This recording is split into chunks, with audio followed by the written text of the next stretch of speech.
Welcome back to another episode of Dad Bod Fantasy Squad. I am here with Robbie. Bobby, what's up, dude? Dude, we are here to tell the listeners what we have coming up.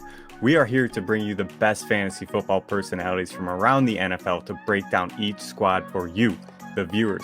We want you to win your league, and these are the guests that are going to bring you the insight that no one else will.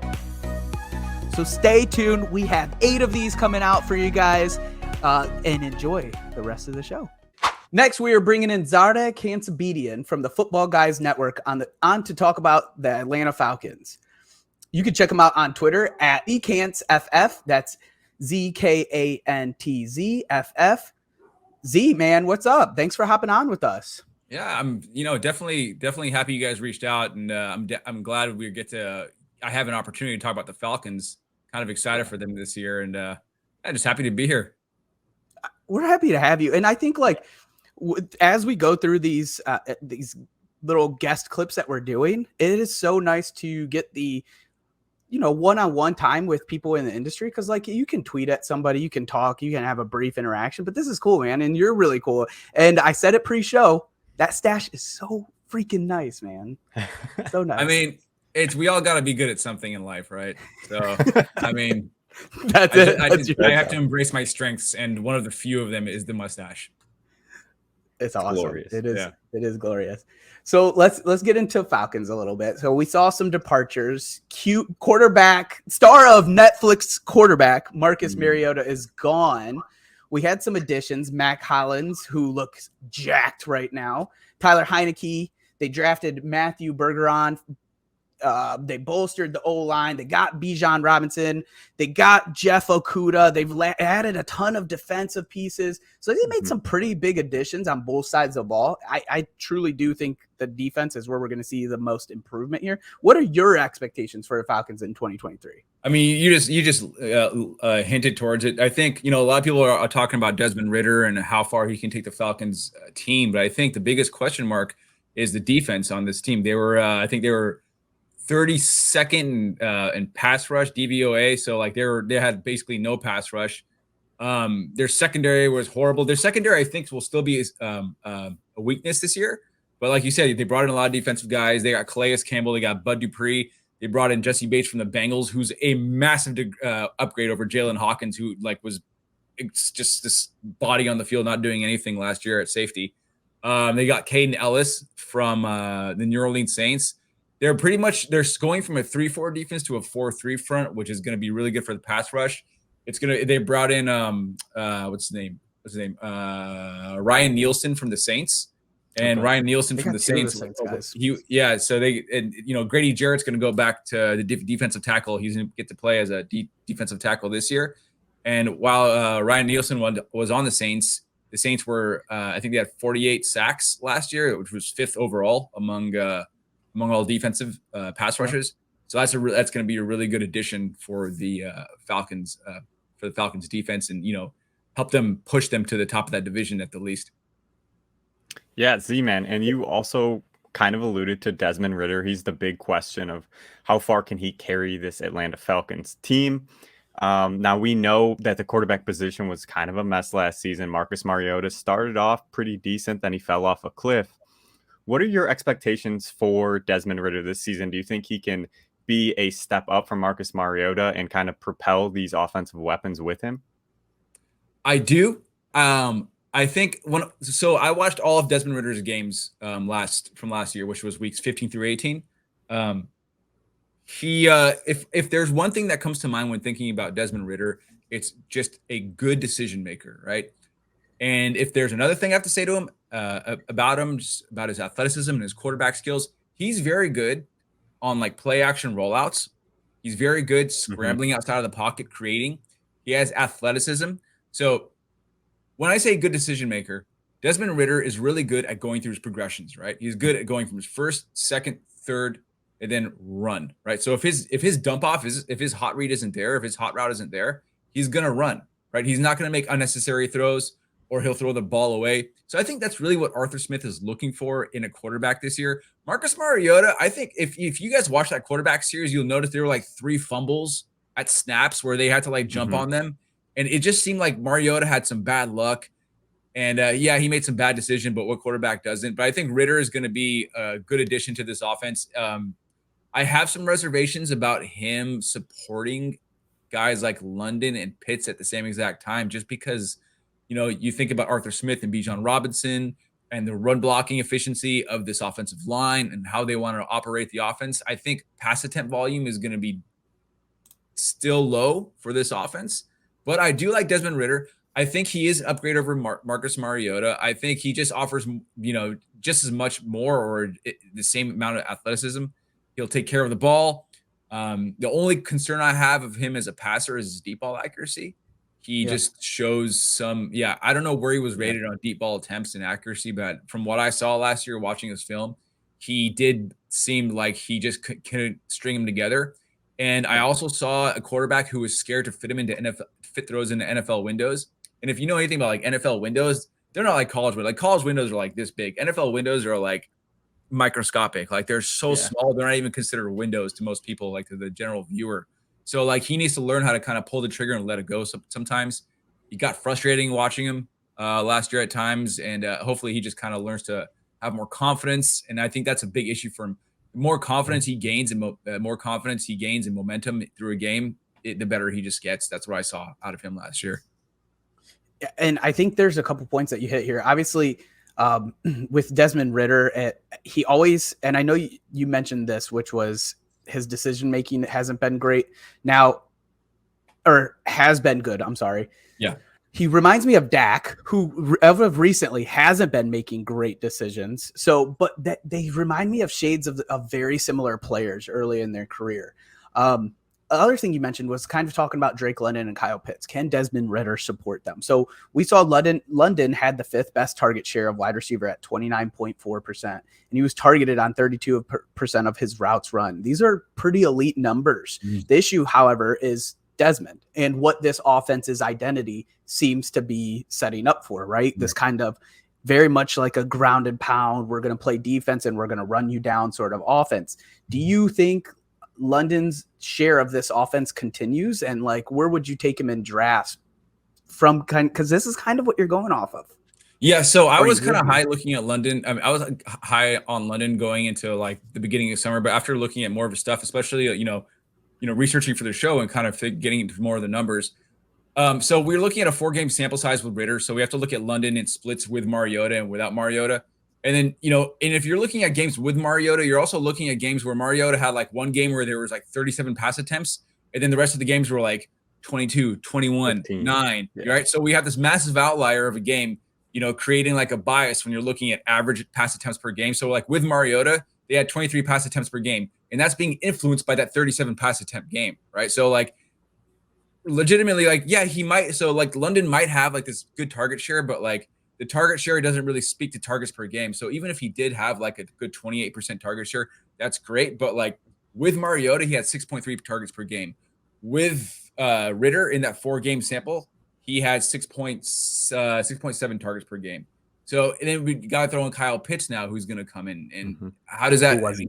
Can he sustain 6 targets per game on average with Kyle Pitts there? And Kyle Pitts can Kyle Pitts get to 7 targets per game? Can he hold 6? Can they both have 6 targets per game with Bijan Robinson running the hell out of the ball? I mean, I think he's going to have over 300 rush attempts this year.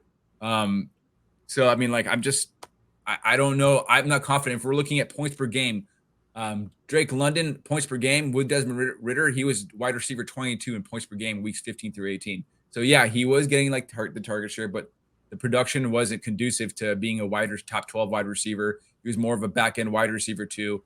If you're looking at Mariota, his points per game with Mariota, he was like wide receiver 35 in points per game with Mariota. So, I mean, I have to temper my expectations. I really love Drake London as a talent. I think we all love Drake London as a talent. We just got to see Arthur Smith open up the pass offense, which I don't think is going to happen this year. So I am drafting Drake London. I think Drake London is pretty much appropriately priced. I don't know his ADP right now. Wide receiver 22, ADP 44. There it is. Yeah. So if he can sustain that, if he can stay wide receiver 22 beyond wide receiver 20, I'm fine with that. Okay. Yeah. So decently. Yeah, and you kind of alluded to Pitts. Now, if London's the 1A there, Pitts is going to be the 1B. They spent huge capital on bringing him in through the draft. We can go through all of his insane, metrics: target share, air yard share, target rate, all the stuff we've been talking about is elite numbers, just like Drake London's was as well. You probably have the same concerns with Pitts that you do with London. Are there any other concerns with his knee injury? Do you think he's going to sustain what he's been doing throughout the first 2 seasons of his career? Yeah, if the knee injury is good, I don't see, why not? Like, I mean, during his rookie year, he cracked like 1,000 receiving yards, and he set like all kinds of like high standards and bars. But I mean, he could probably crack 1,000 yards receiving. I don't do projections, so I can't. Okay. I'm not going to confidently say I can project him for whatever, but he can be a fine. He can easily be a top 10 wide receiver.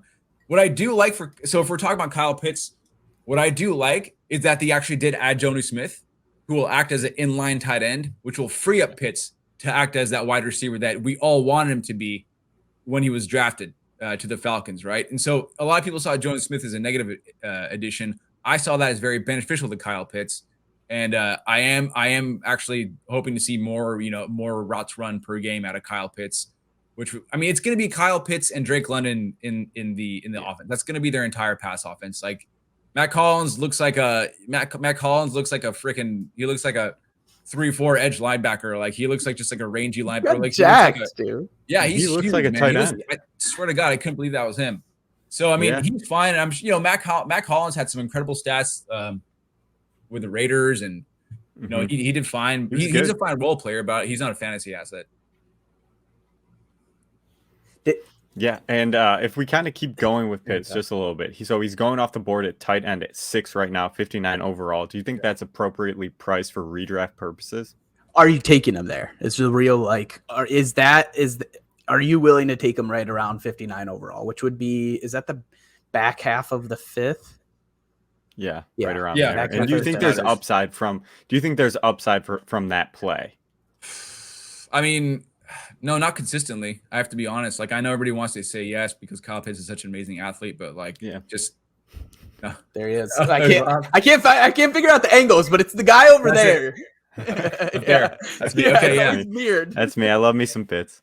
Again, it really just comes down to the math of like the pass attempts. Like, it's just a pass. You're gonna need pass attempts for anybody to sustain any kind of like elite athleticism or elite fantasy production. Or like just be the sole target. Like, I mean, we have Mark Andrews, who was on that offense all those years, that run first offense, but he was like the primary target. He was the wide receiver one. If there is no Drake London, then I think we can actually realistically project Kyle Pitts for more elite upside and crack that like top 3, top 4 tight ends. But tight end 6, that's fine. I'm not taking him really at tight end 6 just because there's other pieces I'd rather add at wide receiver and running back. But I'm not scared of really Kyle Pitts. I'm just kind of like, I'm not very enthusiastic about him at the same time. Yeah. I find it, I feel as my whole thing with Pitts has been that this is very close to tight end 6. In my opinion, seems like his ceiling here, like, or his upside is tight end 4 max for me. So it always is a tough draft for me, and that's what I've been giving Rob. Obviously, as you could see, I pointed at him, but Bijan, the one who was promised, right? This is the Jon Snow of the NFL right now. He's being super pumped up this offseason, rightfully so. We're getting every training camp clip that we can think of. Dude's making behind the back grabs. No, he didn't really actually. I didn't see that, but he did he did make a nice catch. I want to say it was maybe a week ago. Are we getting set up for a disappointment here, or do you think Bijan is just that good? He's that damn good, dude. He's absolutely not going to disappoint anybody. That guy's going to see over 300 rush attempts. He's going to see probably 40 to 50 targets. I think he's set up for it. I mean, I think people are, they're Tyler Algier is going to be involved. He'll probably get like 5 rush attempts a game, 6 rush attempts a game. He might see some 2-minute work. I don't know, but I mean, I think Bijan's going to see anywhere between 17 to 18 rush attempts per game. If game script allows it. If not, he'll be involved in the passing game. I'm just not. I'm fine taking him in the top 5 at running back. It's just kind of. I don't have any reservations about it at all. I think top 5 in your draft or top 5 RBs off the board overall. Yeah, I like it. I like dude. that. I'm absolutely fine, man. Especially like if I'm holding him to such a high standard, right? And then you think about the scarcity at running back, like really, there's like nobody. I mean, there's just nobody that meets that kind of standard outside of like the top 4 or 5 running backs. I like Bijan better than Jonathan Taylor this year. I like him better than Tony Pollard this year. I like him better than Ramondre Stevenson this year, who I love. I love Ramondre Stevenson.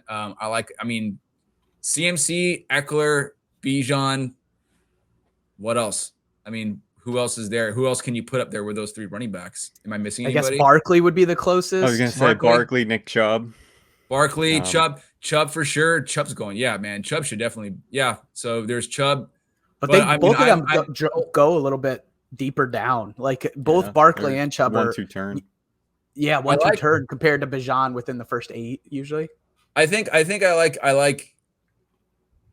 just like Bijan a little bit better than Barkley and Chubb because I think Bijan will definitely be more involved as a route runner as opposed to Chubb.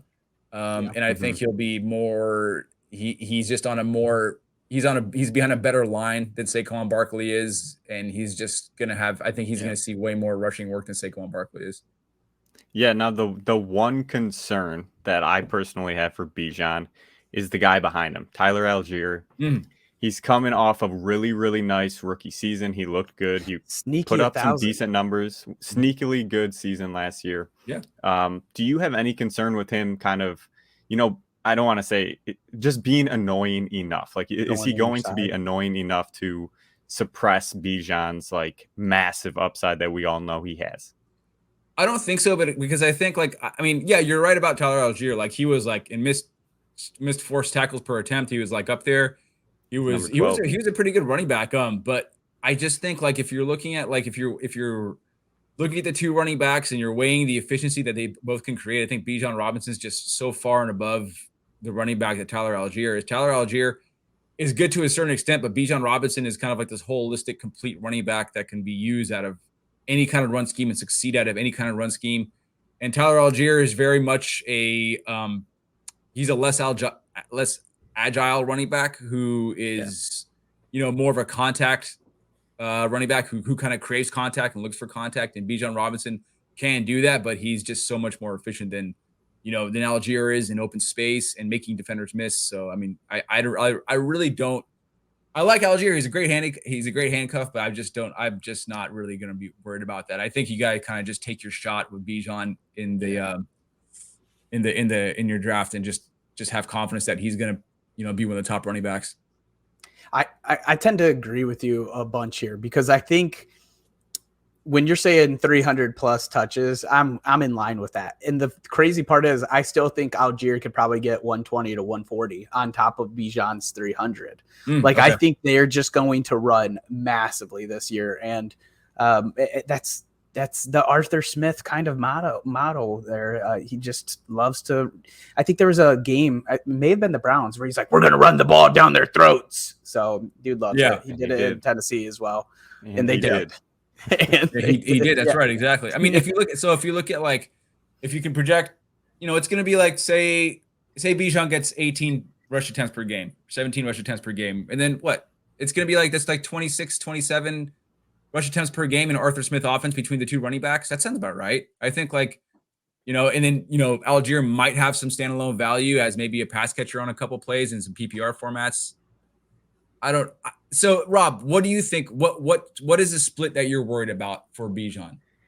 Yeah, I guess my major concerns would be goal line work. Cause like you said, Algier is kind of that contact first running back where he can kind of be a bowling ball in that area. Okay. So my touchdown kind of I don't think this offense is going to be elite by any means, which already kind of handicaps Bijan's touchdown percentage and like rate.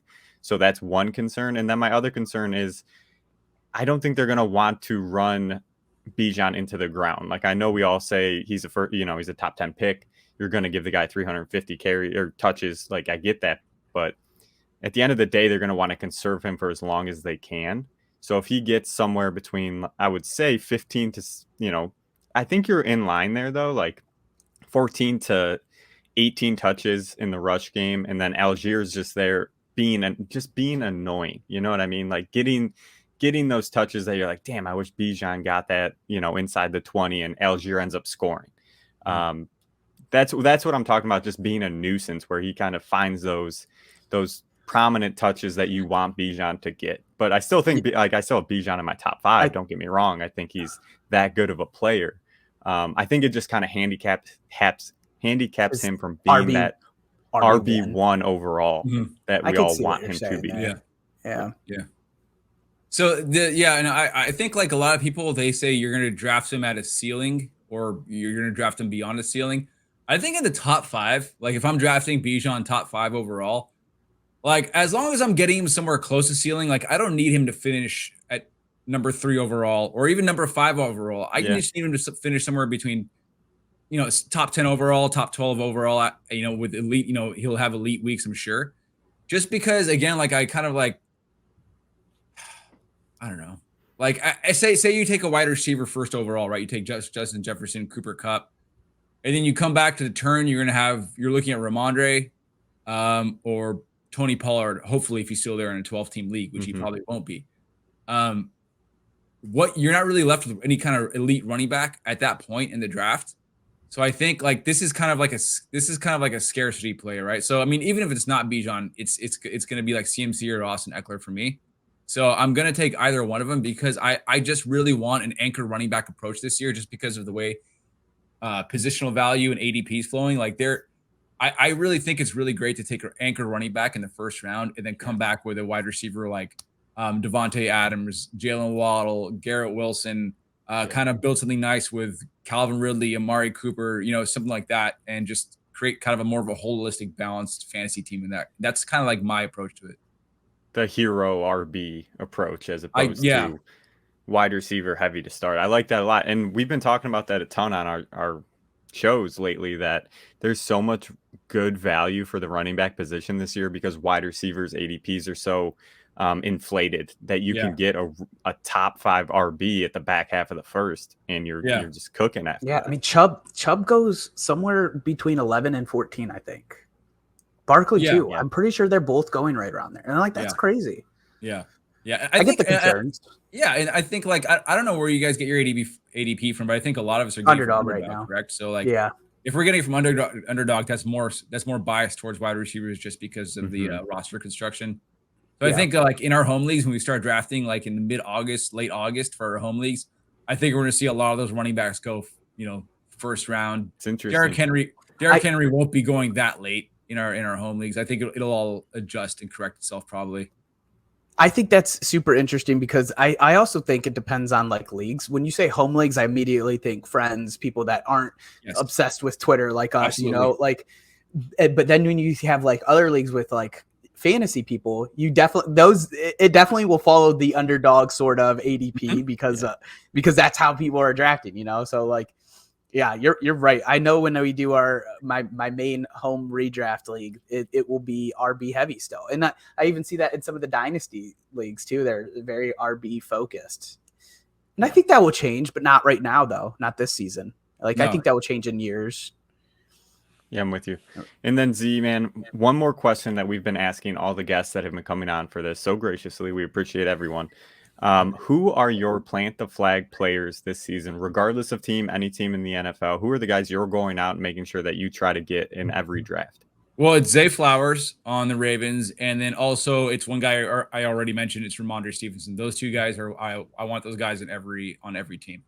I think I see Zay Flowers. I see him right now as a wide receiver 2 for the Ravens, but I also see him becoming the wide receiver 1 later on in the year as Odell probably begins to wear down or just doesn't last the year. I don't have any confidence in Bateman right now. He hasn't shown me anything. Yeah. I know he's a great talent coming to the league. We all loved him, but he hasn't done anything yet. I think he's the wide receiver 3 right now. And Ramondre Stevenson on that team, I'm not really scared of anybody that they might add. I really love the fact that Bill O'Brien is there and the disparity in difference and quality of difference of offensive coordinators that were there last year to Bill O'Brien. It's like humans trying to think about how big the universe is. You just can't think. The brain can't think about how big that gap is, right? how big they that just is. threw Right? whatever they could up against the wall last It's year. huge. He was And then, Joe if you look at- Judge. it's- He's awful. It was awful. It was awful. And, I think a lot of that, reflected poorly on Mac Jones. Mac Jones does have his flaws, but I think a lot of, that play calling reflected poorly on Jones. But real quick, Ramondre Stevenson, like if you look at what Bill O'Brien did at Alabama with Bryce Young and Jahmyr Gibbs, like Alabama was kind of devoid of any real significant pass catchers, receivers, wide receivers last year in 2022. Yeah. Jahmyr Gibbs led the team in receptions last year. I buried there. Not buried. I took it. Anytime, take it. It's yours.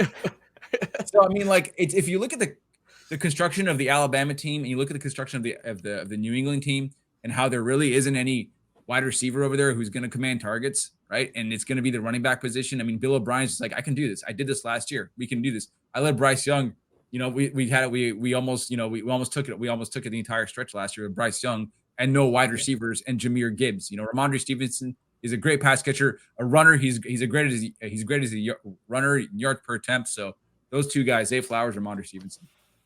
Yeah, that's an interesting point that you bring up with Bill O'Brien and the Alabama offense. Very similar to the Patriots. Like that's a great comparison. Yeah, they're already giving him the superstar treatment. Like he's not really running right now because they want to manage his workload. Absolutely. So I mean that's encouraging if you're wondering what they plan on doing or who they plan on bringing in. It doesn't seem like anybody right now, but that obviously can change.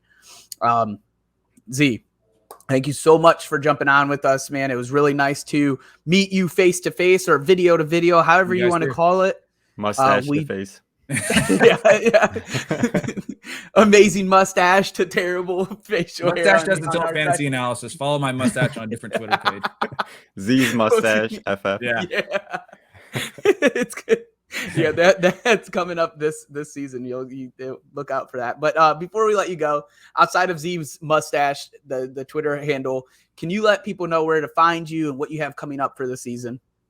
Yeah, I'm only on Twitter at ZKantzFF as far as social media goes, and I'm on about Football Guys as a dynasty contributor. As far as this season, what I have coming up is I'm kind of rejuvenating this project I had going 2 years ago that I gave up on too quickly, but it's called Running Back versus Game Script, and it's basically like it's a descriptive report on running back for any given week. So it's one running back. It's a descriptive report of how they performed under the context of like score sequence. So it like basically looks at three things. It looks at snap volume, utilization, and fantasy point distribution. And I can go into it so much, but if you want to look at it, it's really good. I think I had a lot of success with it my first year. I only got to do like 8 or 9 reports during the entire year, but I know right now we have a lot of game script stuff and running backs, but when I first conceived it, like it was just me doing it. And Dwayne McFarland kind of was the influence for it. Dwayne McFarland did, I think he's a godfather of running back versus game script stuff. So this basically, but what this does is we look at what running backs do per down in each score sequence of the game. So if it's like 0-7 if they're trailing, or 7-14 and they're trailing. So we look at what they did per down, each score sequence. Crazy. We look at volume per score sequence. We look at volume per half, per game. Then we look at what they were doing each snap that I charted. Were they blocking? Were they running a route? What kind of route were they running?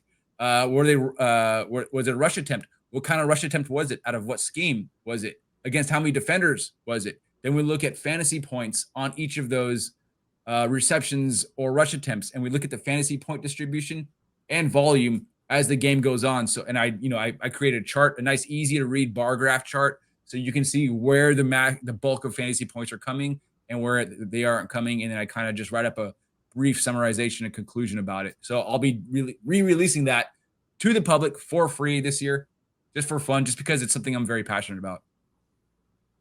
I want to read it. So yeah, I'm pumped up right now. I can't wait to get my hands on some of those. Okay. Yeah. If you don't mind, if you get the time, either saying, "Hey, Dad Bod, check this out," or sending it to DM, whatever it may be. If we don't already comment on you after you posting it, we would love to see it.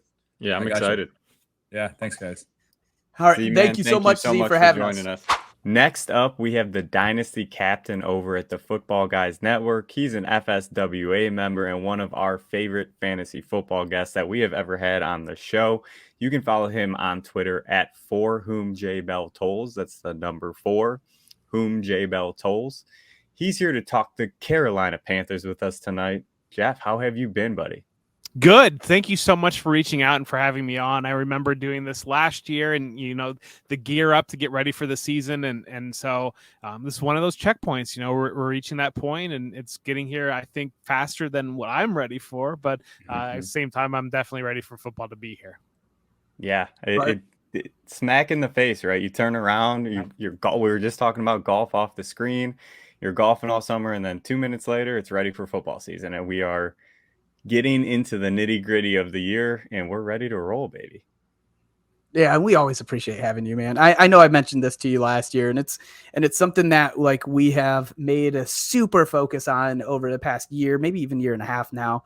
Is this like it's been your sort of presence and motto on Twitter from as I could tell and seen and heard. But this like preaching, like we can be kind. We can be kind to each other. We don't have to spread this argumentative hate or any of that. And we could just kind of have fun and do something that we all love to do. So that's what makes this super special for me personally, having you on our episode. So we appreciate it, man. Yeah, that means a lot. I really appreciate that. And I try very, very hard. There's moments that I slip up, but at the same time, I think about something that Matt Harmon said a while back. And the moment that you close Twitter, all that stuff goes away. So if somebody really upsets you on Twitter, you close the app, it goes away. And I think that to have that ability to be able to disconnect and to realize really what's happening there is invaluable. And really, like, life is short, and we all love football. We all love fantasy football. And so these petty arguments is just a little bit of nonsense in my opinion. Nobody wins. Yeah. I always give you guys the props that like there's 5-6 of us. There's 6 of us. And I mean, me and Rob are pretty much the ones that are on social media. So I always at least have Rob to be like, Mario, chill out. Or Mario, don't send that. So I always have a second mind and who is a level-headed guy, always pulling to make sure that I'm not being an idiot on there. So it's props to you for doing it by yourself and not needing that Robbie to stop you from hitting the send button or something. Gotta rein him in every once in a while. Yeah. But Jeff, let's get into the Carolina Panthers, an interesting team this season. A couple departures, DJ Moore, Sam Darnold, obviously, Dante Foreman. Some additions, the rookie QB coming in, Bryce Young. Andy Dalton's there to help him out. Hayden Hurst, Miles Sanders, Adam Thielen, DJ Shark. They're hopefully number 1 wide receiver coming in, Jonathan Mingo. And they bring in a new head coach, Frank Reich.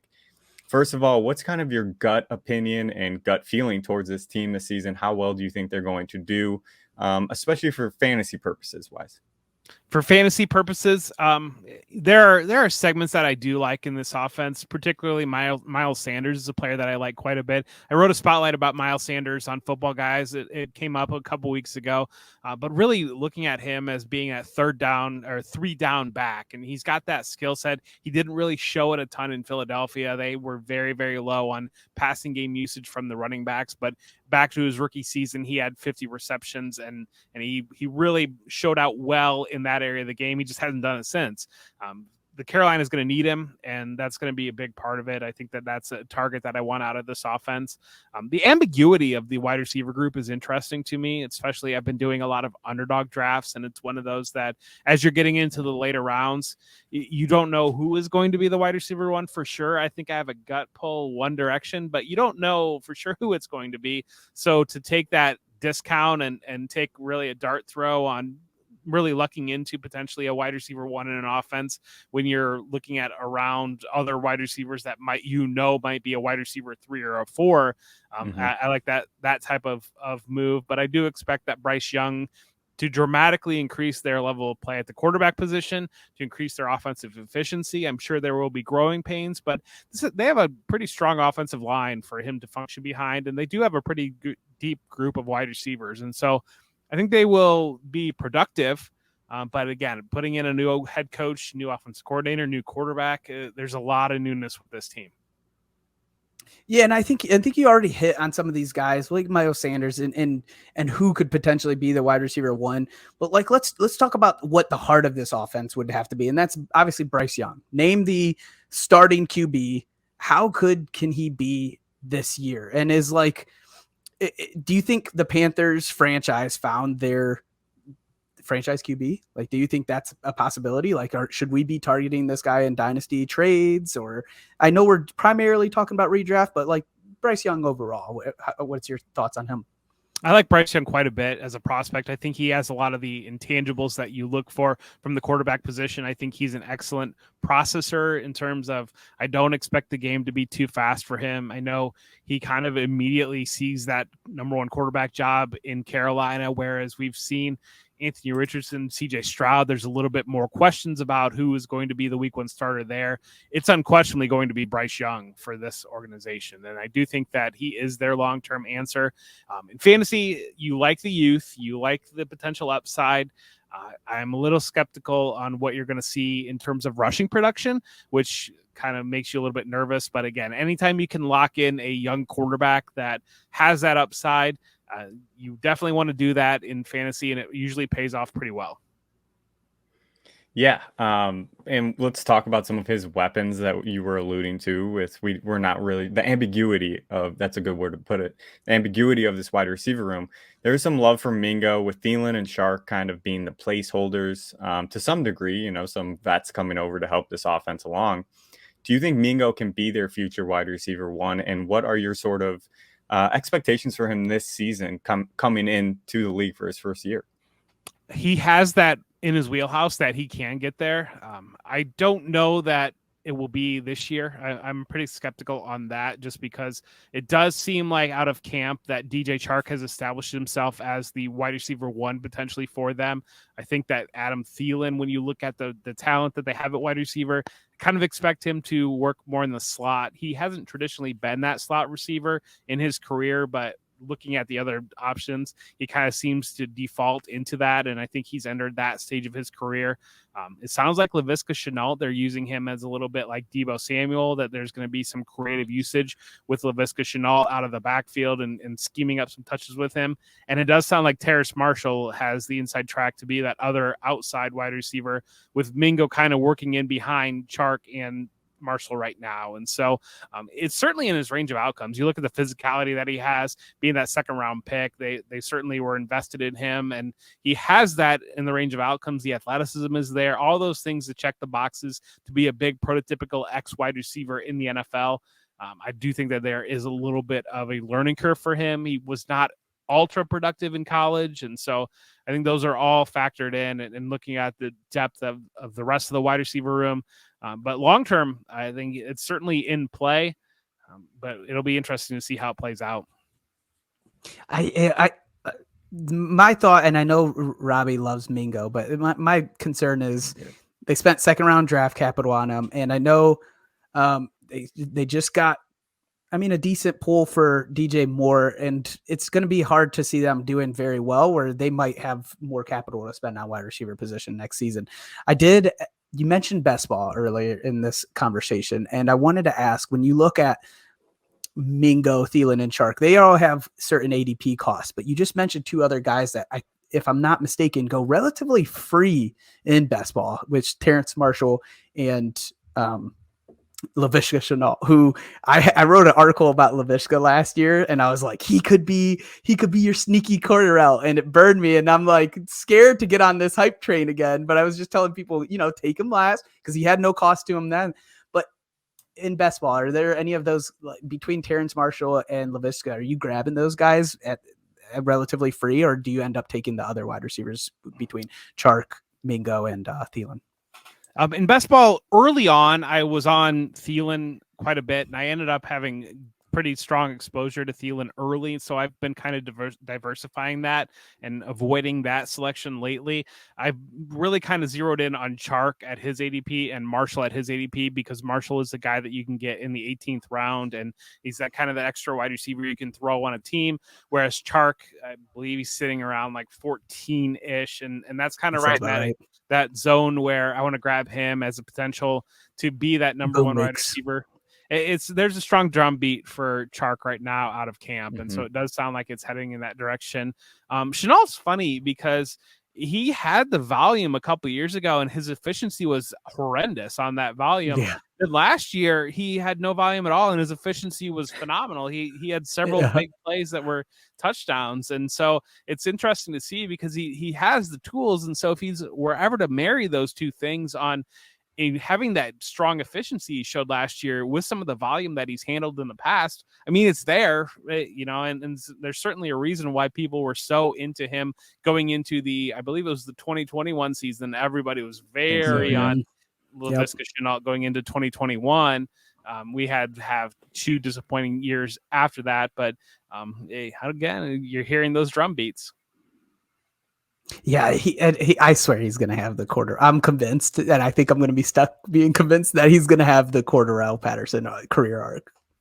Like, that's just my actual. Yeah, I know he's slower though. Sorry. Yeah, I know. Like in 2021, that summer, I ended up with him coming off of 2020, and I traded. So I was in a league, and I got a trade offer, and somebody offered me Brandon Cooks and second round pick for Laviska. And like I asked like the chat that I'm in, everybody's like, no, Laviska will crush that. I was like, you know what? I think I'm gonna take it. And that nice turned play. out pretty good. So yeah, free value.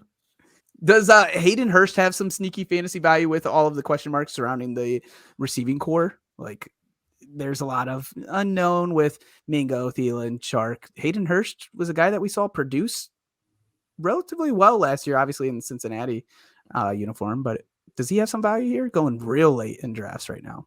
I mean, he could. Anytime you've got a tight end that can get to, the threshold for tight end 1 is like 10 points per game in PPR. I mean, it's so low that he could. I think that when you look at that tight end group a little bit, I do expect, given the history for, why am I blanking on Frank Reich?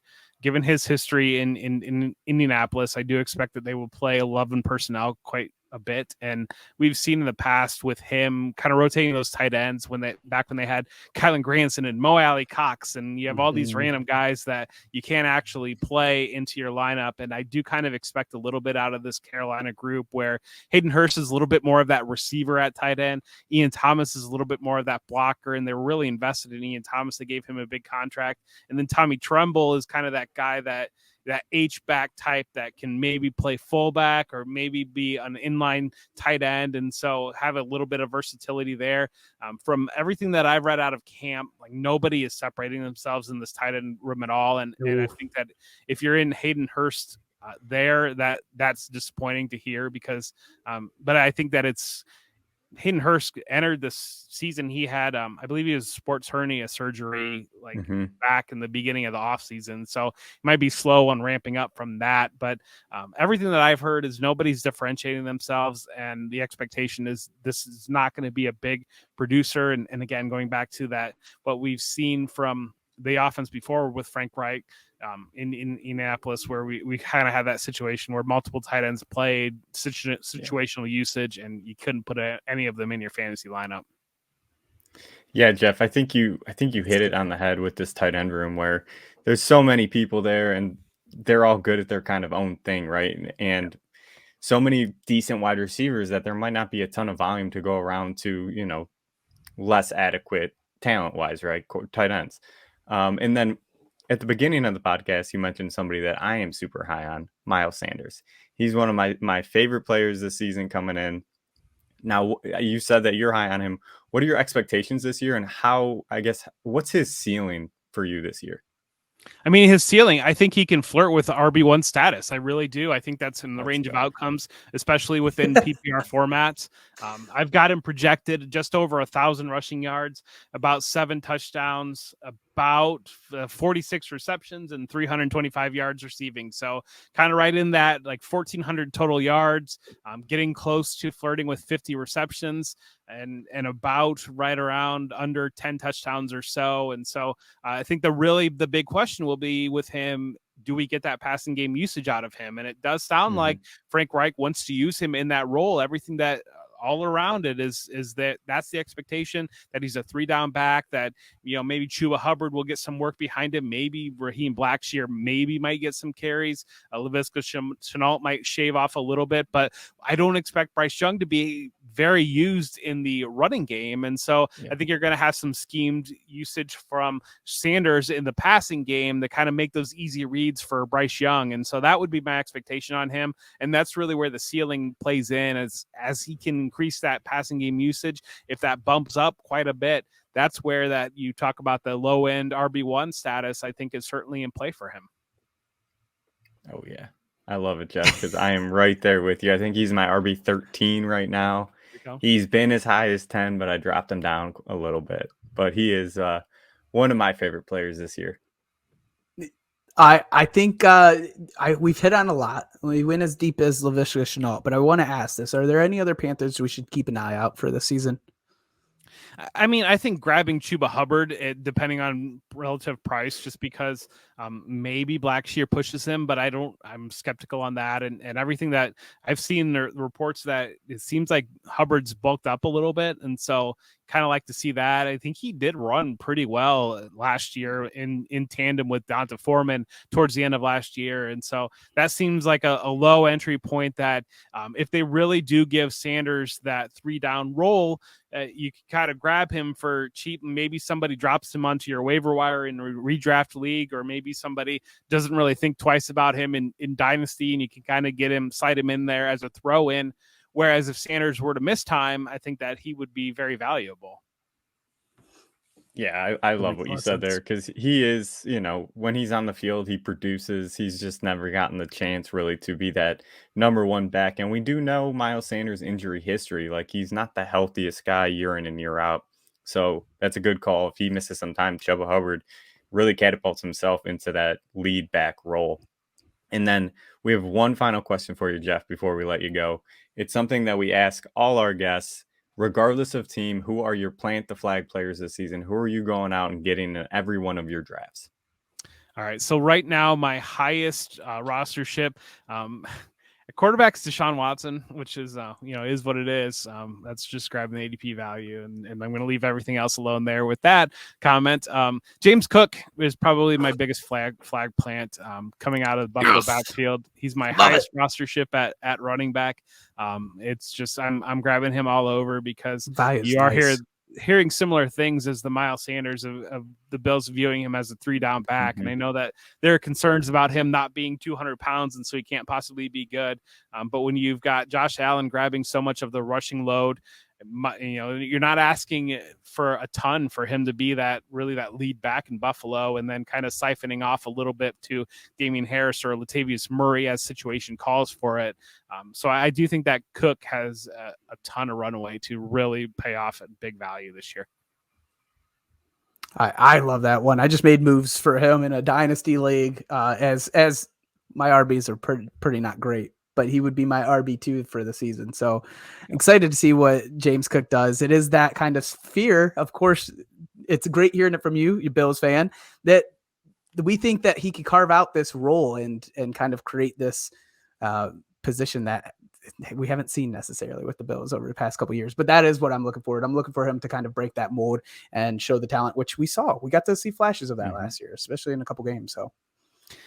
Yeah, and a lot of it is them coming from Carolina. That brain trust came from Carolina. And so when they had Cam Newton later in his career, they drafted Christian McCaffrey early, and they really did that to take a lot of those hits off of Cam Newton. And so a lot of the talk about wanting to preserve Josh Allen and take the hits off Josh Allen, people connect those dots of like, well, they took Damian Harris, and so they're going to be a power run team now because they don't want to hurt Josh Allen. But really, when you're looking at it, like, why do you want to take the ball out of Josh Allen's hands? You don't want to do that like that. You don't want that to be the focal point of your offense. So adding that pass catching back and really creating that as a focus simplifies those decisions so that Josh Allen isn't holding on to that football, getting hit and trying to make plays off of that. You've got that easy outlet or that schemed usage to get the ball out, get him in space and to create. And then as the defense flows to try to take those things out, that opens up that deep game a little bit more. Makes a ton of sense. It makes a ton of sense, but what's even more impressive is that you tied the conversation about James Cook into our team, the Carolina Panthers. I love that. That was beautiful. By your pro. This was such a blast, Jeff. again, we thank you so much for always being so kind to us. We thank you so much for joining us. Before we let you go, if you won't mind, plug in whatever you got coming up or where to find you to the viewers watching this episode. Well, first off, make sure to check out the Dad Bod Fantasy Squad. I mean, you're here already, but make sure to follow these guys and give them the support. They are really great guys, and thrilled to be able to do this.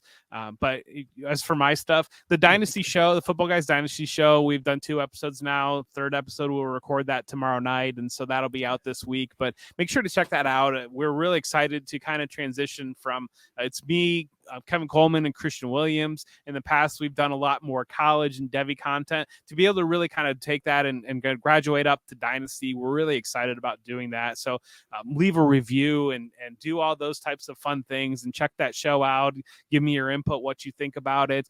But otherwise, I mean, footballguys.com is where you're going to find most of the stuff. The Devy Royale, join the Patreon. We've got the Manifesto, College Manifesto, if you're a college fantasy player or you're just kind of a college fan, and $3 to join that, and you kind of get that preview magazine.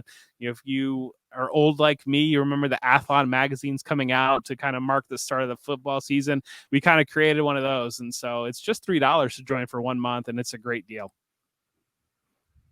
Awesome. Definitely go check that out. We truly appreciate it, Jeff. Thank you so much. Thank you, Jeff. Next up, we have the senior sports writer from the Game Day. He is the co-host of the Fantasy Jones podcast. It's Frank Ammirante. Frank, dude, thank you so much for joining us tonight to talk some of the New Orleans Saints, one of my favorite teams. Yeah, thanks for having me on. It's a pleasure. Let's talk Saints. Interesting team. They have a high win total. There's some high hopes, with their easy schedule. So really looking forward to breaking it down with you guys. Yeah, man. Like you said, it's a fun team. We had a couple departures, obviously. Andy Dalton, Deontay Hardy, Marquez Callaway.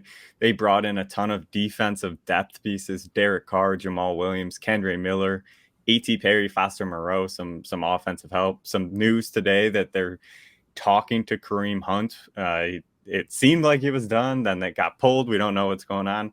What are your expectations for this New Orleans Saints team this year?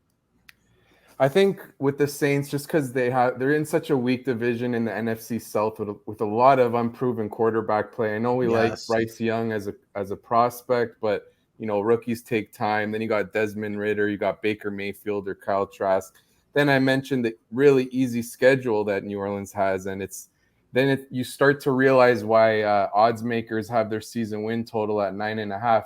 It feels like it's tough to envision them not winning, like, say, 8 games. But at the same time, I don't think they're good enough to really take off and win 12. I think they sort of have a narrow range of outcomes where they're going to either win between 8 to 11 games, something like that. And they do look like a potential playoff team and the favorite in this division. Derek Carr adds stability at quarterback. Chris Olave looks like a star, just really popped off in yards per route run and targets per route run. Everything you like to look at in a rookie receiver. And hey, if Michael Thomas can stay healthy, then you got Rashid Shaheed, a good deep threat. We'll get into the running game too. I don't want to ramble too long, but there's some pieces here that could leave Saints fans hopeful. But by no means do I think this is a Super Bowl contender. They just look like they're in the right spot. Like, they have such an easy schedule and they should make the playoffs. Yeah, I mean, you're nailing it there, right? Like, this division is so weak that you can almost make the case for, well, at least them and Falcons. Like, it's a real shot at them making the playoffs because of how weak this division is. One of the things you mentioned, though, obviously we talk about Derek Carr and the stability of bringing in Derek Carr. I'm gonna kind of bring us back to fantasy on this question here specifically. He's finished QB 20 in points per game last season. He's kind of in his entire career almost. I think there might have been one outlier here. He's always kind of finished within 12 to 20 in QB rankings. So QB 20 though felt like an incredibly underwhelming year in terms of fantasy. Do you have any love for Derek Carr coming this season? For me, Derek Carr is a player I would just look at if I'm playing best ball and I'm building a New Orleans Saints stack where I have an Olave early on and I want to pair him with Carr as my QB2 or maybe even QB3. Or in super flex, if I got my high-end quarterback, I took a top 8, like a Mahomes, Hurts, etc. And then I waited on QB2. He kind of fits there because he's a bit of a stable option. But in traditional, one quarterback leagues, I'm trying to pay up at quarterback. If I don't get up to Trevor Lawrence, that range, so like in no order, Mahomes, Hurts, Lamar, Allen, Burrow, Fields, Herbert, Lawrence. If I don't get any of those, I'm prioritizing that. So I will get one of them. And if I don't, I'll just wait to the end. He's more of a streamer in that kind of setup where you only want to play him in the right matchup. But the problem is in a lot of the leagues that most of our listeners play, you have like 5 or 6 bench spots. So if you take Derek Carr, then what? You got to roster 2 quarterbacks or because you're not going to play him in bad matchups. So that's why I like to avoid that. So in those kind of formats, no, I'm steering clear. But I do get the appeal that he could get to like, QB 12 to 15 if it breaks right because he's got good weapons. But yeah, just best ball and super flex. Yeah, Frank, I think you kind of hit it on the head. Like we like Carr for the offense, right? Like he can support weapons, he can kind of move the ball downfield, but for fantasy purposes, there's really not a ton of upside. He doesn't run. There's nothing really intriguing about him unless he has some sort of outlier season with touchdown production, stuff like that. And you hit on one of the main focal points of this offense a little bit earlier. Chris Olave looks like a stud in the making. One of my, we're Ohio State Buckeyes, so he is near and dear to our heart. He finished as wide receiver 27 in points per game last year, 72 receptions, over 1,000 yards, 4 touchdowns, which is somewhat misleading. I mean, I thought he had more than 4, but it could have easily been a lot more than that with some good quarterback play. Now he's being drafted pricey for where he finished last season at wide receiver 12. Where do you think his upside is? And do you think, is there a massive step forward with Derek Carr coming into the fold this year? Well, the thing with Olave that you love is he checks so many boxes. Like he's got that first round draft capital. He's a touted prospect with good college production. He did everything you want to see as a rookie, like we said, with the yards per route run, targets per route run. He showed qualities that he could be an alpha receiver, could win downfield, or could generate separation and get catches in the intermediate passing game. And then that with year 2 receivers, that's where they could really take a leap, especially with those touted prospects that did well in year 1. So I totally understand if anyone who, I get the high price is what I mean, where he's ranked at wide receiver 12, even though he, as a rookie, he was wide receiver 27. It's just, this is the type of player you want to bet on. This is the profile you want. Yeah. And I'm totally cool with taking him in the late second round. I did it in one of my high stakes leagues where I got Jamar Chase first, and receivers really fly off the board. It's full PPR. And I took Olave on the way back. He just, like I said, everything you want. And getting Derek Carr is huge because, like we said, he's stable. He can move the chains. We saw him, lock on to Devontae Adams last year. Originally, like as this offseason goes along, my opinions change a little. At the beginning, like they evolve. Like at the beginning, I was a little worried with Michael Thomas returning. Maybe that could cut into Olave's target share, and it's not necessarily a pass-heavy offense. But then I'm thinking to myself, this is just a guy, first-round rookie who really exceeded expectations, and it's just the type of player I want to bet on. So I'm not going to let Michael Thomas returning really detract from his appeal. I think even if Thomas has a full season, Olave will still be the top target. So I'm on board. Yeah, there's so many things that you said there that are really interesting. And one is like, it brought me to the realization that this, as far as number of weapons, not greatest talent-wise, as far as number of weapons, might be the most weapons Derek Carr has ever had in his career. Like truly, because he is, 2 has kind of been his max throughout his career. And I'm trying to think back and think if there's been a season where he's at least had 3. But we got Olave, we have Michael Thomas, we have Kamara when he gets back. Jawan Johnson, Rashid Shaheed, like you said, like I get it, but like Olave and Michael Thomas are 2 incredible wide receivers. Then you have Kamara in the backfield. So going back to Thomas, you mentioned you're not going to let him deter your value on Olave. Is he also a value pick here at wide receiver 47? Oh, yeah, absolutely. Especially in the leagues I mentioned that most people play where it's shallow benches.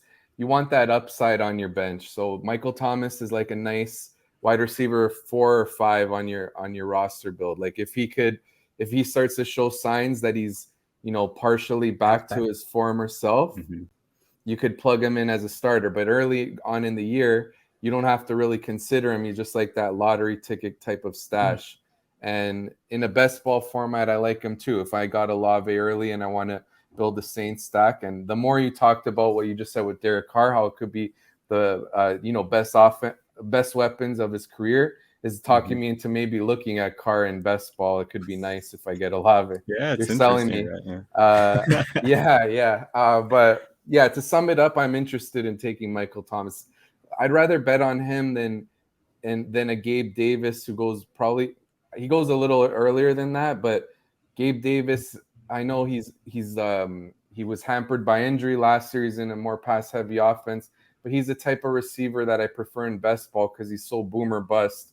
And often those booms might be in a week that doesn't look so easy to start him. Like it might be a tough matchup where Diggs is having a tough time, and that deterred you from starting him because you see, like, let's say you see Gabe Davis versus the Jets. You're like, on paper, that looks ugly, but he could get loose downfield in that one. So that type of receiver I don't want because it's hard to decide when to start. Whereas Thomas, if he's himself, he's easier to start because he's more consistent, obviously. Yeah. He's just a nice swing for the fence on your bench. Yeah. Yeah, and I mean, when you talk about the people going around him, I mean, you make a great point. Zay Flowers, Sky Moore, Rashad Bateman, Jameson Williams, Cortland Sutton. Me personally, I'm probably taking Michael Thomas over all of those guys because he is that. And it's weird saying this about Michael Thomas, but that gamble that I would rather have. I do want to shift gears to the RB room. So we saw Kamara got suspended for 3 games. They've been looking out. Obviously, Kareem Hunt was signed, then not signed, according to Twitter.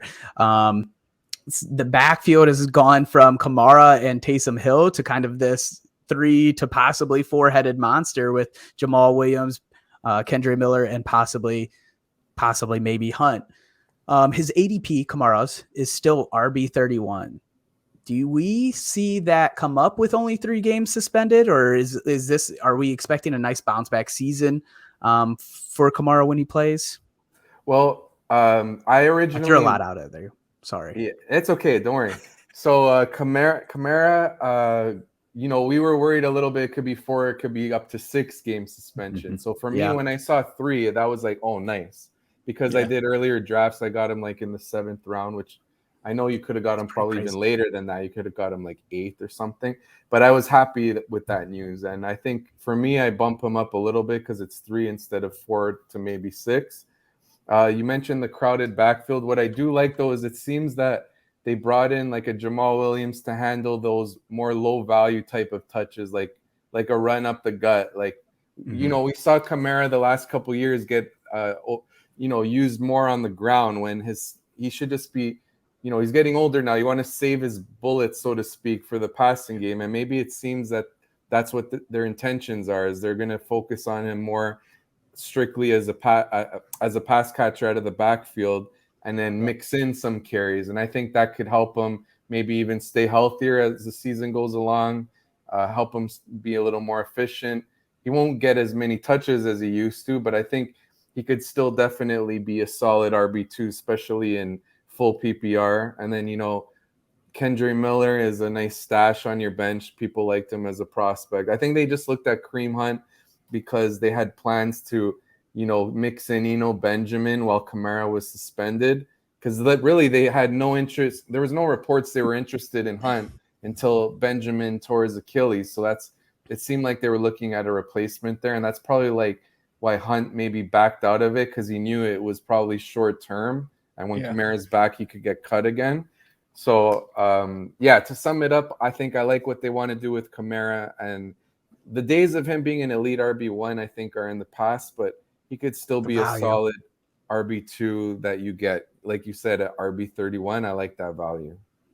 Yeah, there is some massive value with Kamara right now, obviously missing 3 games, but like when you don't have to play him those 3 games. So like taking that into consideration and kind of coming up with a plan for those first 3 could be super beneficial to your team. But we mentioned Jamal and Kendre. Do you find value in either of these guys? I think Jamal Williams is RB43 off the board.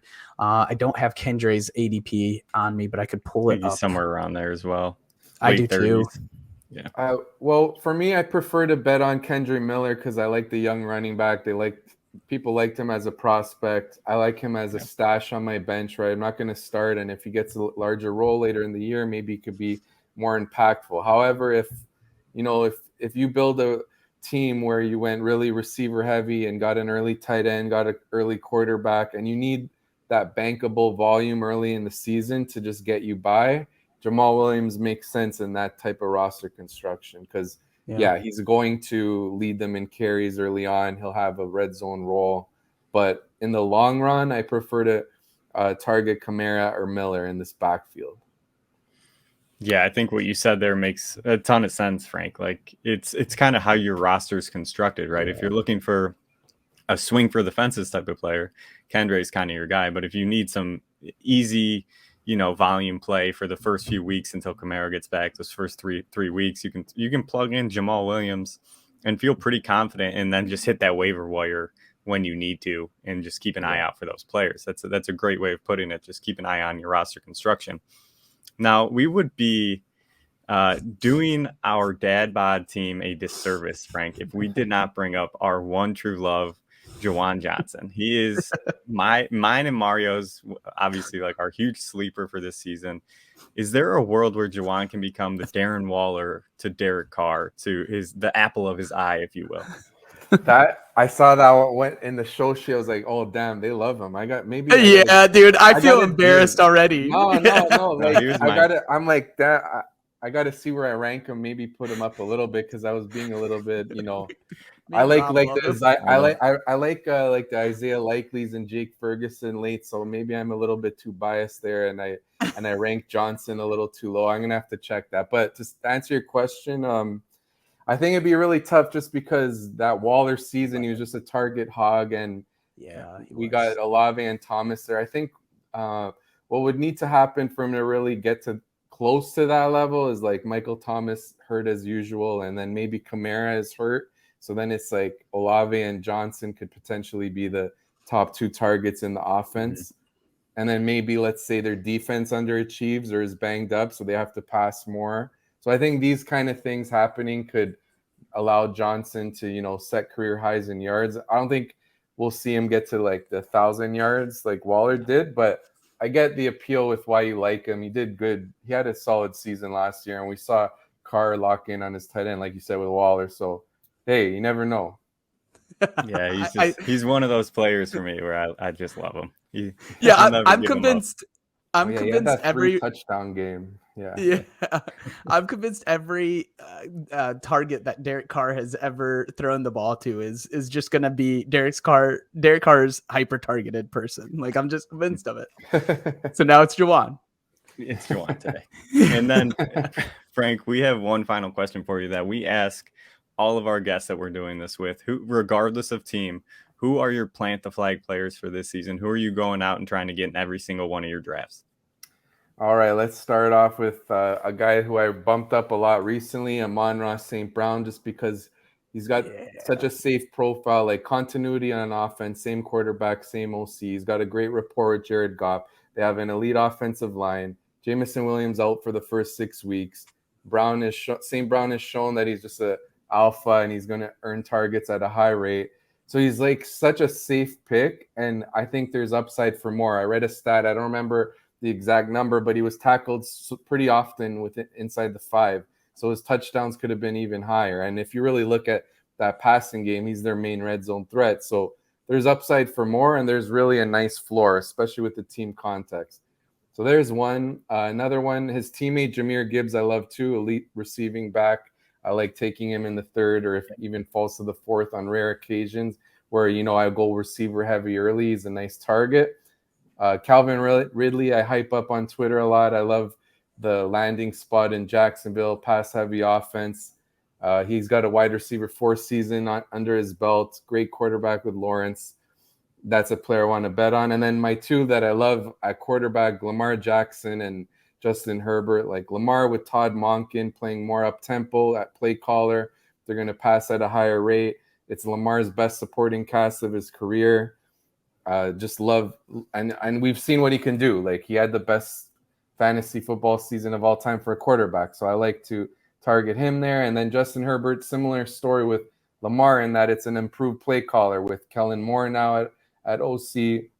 They're going to take more shots downfield, which aligns with Herbert's skill set. And, Herbert played hurt last year, so that affected his production. That's why he had to check down more as well. And he also, I think, his rushing production, if not mistaken, it was half, like his rushing yards per game was half as his career norms. I think it was like 8 per game when usually he's at like 15. So that little change can matter. He'll run a little more at the red zone. And they got Quentin Johnson, improved supporting cast. So those 2 quarterbacks, I want in every draft, one or the other. And then if I don't get one, I'll likely get the other. But those are my priorities for sure. I love what you said there. Justin Herbert is somebody that, yes, his rushing stat, I think he had 150 rush yards this season on close to the same amount of carries, which is, I believe what you just said, split in half, went from 300 to 150.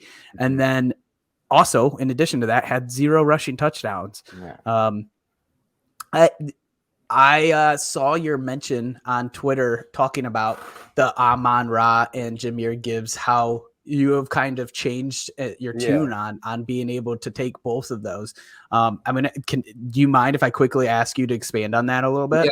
Yeah, sure. So when I said that, I was like, if I'm since I love Jahmyr Gibbs, I don't want to take 2 Lions. Maybe that makes me take Garrett Wilson instead of Amon-Ra St. Brown. I love Wilson too. So that's the thing. But then I thought, like, they kind of remind me, the Lions, how they're structured right now as the Saints when they had Michael Thomas and Kamara, where like Thomas was the target hog at receiver. It was Drew Brees at the end of his career. So if you look at his stats there, they're very similar to what Goff did last year. And they're both the pocket passer that just checks it down to the running back and to their favorite target. So in that kind of comparison, St. Brown is like Michael Thomas and Gibbs could be like Kamara. So I'm not saying they're going to be this amazing offense, but they should be, above average or one of the better ones. They got continuity. They got a good offensive line. So because of that, I remember thinking back when on one of my teams, I had both Thomas and Kamara, and it's fine. So I felt like I was mistaken with that thought of not having St. Brown and Gibbs on the same team. Yeah. So I'm with it now. Yeah, no, I didn't have a feeling on it either way. I just remember seeing recently you post that about like how you switched that feeling, and I just was interested to hear kind of where that came from. So thank you for that. Yeah, no problem. I like to, like, as off season goes on, as I keep looking into it, my opinions evolve and they might change, and I want to make sure that I say that I changed it, because then, like, I don't want. Not a big deal if someone says, "Oh, you said this," and then you flip, but I want everyone to know when my opinion changes, so I always make that clear, and this was one of them. Yeah, Frank, and that's something not enough people do, right? They kind of set their rankings and how they think early in the off season. Set it and forget it, just like that, and then they don't really keep evolving how they think about how the NFL season can play out. So kudos to you for doing that, because not a lot of people do that. Thank you. Appreciate it. Unfortunately, Rob has switched his tunes on Amon-Ra from last year to this year. And it's funny that you bring up Michael Thomas and Alvin Kamara, because there is a clip that I should go back and find that I was telling Mario that I think Amon-Ra is a baby version of Michael Thomas. I think he can get to that level. I was saying this last offseason. And he was I drafted him in every one of my leagues last year. He was my, plant the flag player last year, where I was all in on him. This season, however, just where he's going ADP wise, I think we saw the best of what he is last season, especially when defenses, I know they had time last year to kind of to make a game plan for him, but I think it's going to be even more hyper focused around Amon-Ra St. Brown this year. That's why I do love Jahmyr Gibbs so much this year, because I think there's going to be so much attention on Amon that Jahmyr is going to be left alone to some capacity. But I still like Amon's still one of my favorite players in the league. Don't get me wrong, and he's in my top 12. He's in. I think I have him at 10, so it's not like I'm super low on him. But I just don't see the, everyone's calling him top 5. I get that. I was around like 9 or 10 before, and then I'm just like, this guy is. It just looks so safe because there's others like I know Devontae Adams and Cooper Kupp are obviously amazing. They're Hall of Famers, but there's that risk that the team can just be so bad, and then it can really affect. And they're past 30, like so. That's what made me bump St. Brown. I love the continuity too. Like I said, with the fact that their offensive coordinator stayed, I think is a big thing. Yeah. I get it. I mean, sure. I wish I was a Detroit Lion fan, because you tell me an OC just turned down a head coaching job to stay because he thinks there's building something special. We should be all in on it. But I know this. We're talking Saints. Maybe I should stop. But we should be all in on the. You know what I just realized, even with that Saints comparison, is like Dan Campbell was on the Saints too. I don't know. That's kind of cool. He was. He was. He knows. Was he the tight end coach there? I think so. Yeah. I think so. He was like their tight end coach and I think quote unquote assistant head coach. Yeah. Should be interesting. And then I even look like Jamison Williams is like their deep threat. Like the Saints had Ted Ginn that year. It's just, and then Montgomery's like Mark Ingram. It's like it's all aligning. It's all aligning. Dan Gamble knows what he's doing, man. He's building the powerhouse. Yeah. Frank, thank you so much for joining us today. This was a blast. We appreciate you being so kind when we reached out, being so kind when we had to kind of move the time, and instantly just saying, yes, sure. We can't stress to you enough how much that means to us. So we appreciate it. Before we let you go, do you mind letting the viewers know where they can find you, and if you have anything coming up that you want to promote or talk about? Sure. So first of all, appreciate you guys having me on. I had a good time. We had a great discussion here, and I'm like a chill guy. So I'm happy it worked. Like it eased your concerns on the time rescheduling. But thank you. You can find me at Ammirante TFJ on Twitter, and then my fantasy football content at the game day. I've been trying to update my redraft rankings every week because, like we just spoke about, it's evolving. Like another thing, like I'm thinking the Cowboys' all offense is going to be run heavy, and now people are kind of convincing maybe they're not. Like, so it's all like as you look into it more, there's all these wrinkles. It's good. Hey, it's better to see where you may be wrong now before the season starts. Yeah, I think that's what's helpful about changing your rankings every week, like I've been doing, like incorporating the evolved opinions. But anyway, there's that betting content at the game day as well, and also do some dynasty rankings. But I've rambled enough, and it's been a pleasure being on your show. Frank, no, you did not ramble either. Sometimes I feel like I'm talking too too long, but anyways. No, we wanted your opinion on today's show. We wanted your takes on the New Orleans Saints. So I almost cut in there to talk some Cowboys, but Thank you again, Frank. No problem. Thanks, Frank. Thank you. Next up, we have one of my favorite people in the fantasy football world. He is the host of the This Guy Sucks podcast and co-host of the Dynasty Hour podcast as well. Check him out on Twitter at ChuckBassFF for one of the funniest pages that I follow. I mean, it's one of my favorites. It is the one and only Mr. Chuck Bass. Chuck, dude, thank you for coming on and talk your Tampa Bay Bucs. How you been, buddy? I've been great. I mean, you guys are the only podcast, I think, in the continental United States that wants to do some Bucs talk. So I am all about it. You're going to find absolutely no pushback. I'm going to try to, go come glass half full with this, but it's one tough glass. So we'll see what we can crank out. So from a high level, not feeling good about this season, huh, Chuck? It's tough, because I'm so programmed naturally to be pessimistic about this team because they step on rakes year in, year out, and they just completely waste good opportunities. And it's always the quarterback position. And that is the same, it's the same shit, different day kind of thing. So there's some things to be optimistic about. I'm just not sure if it's in this calendar year. Yeah, that makes a ton of sense. And speaking of the quarterback positions, we got some big changes on this team. Obviously, Tom Brady is no longer there. Lenny Fournette's gone, Scotty Miller, Julio Jones as well. They bring in Baker Mayfield, Chase Edmonds, David Moore. Russell Gage recently went out with the ACL. So first off, the first thing we kind of ask everybody is, what's your expectations for the Bucs this season? So this is an interesting team because, if you look at their projected win totals, I think it's like 4.5 right now, maybe 6.5, depending on what book.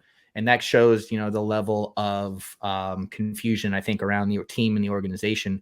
Because there's a lot of talent there. There's a lot more talent than most teams that are traditionally projected that low of wins has. They're strong at very important positions, wide receiver, linebacker. Their front seven is going to be terrific with Shaq Barrett coming back. They've got some young guys still emerging.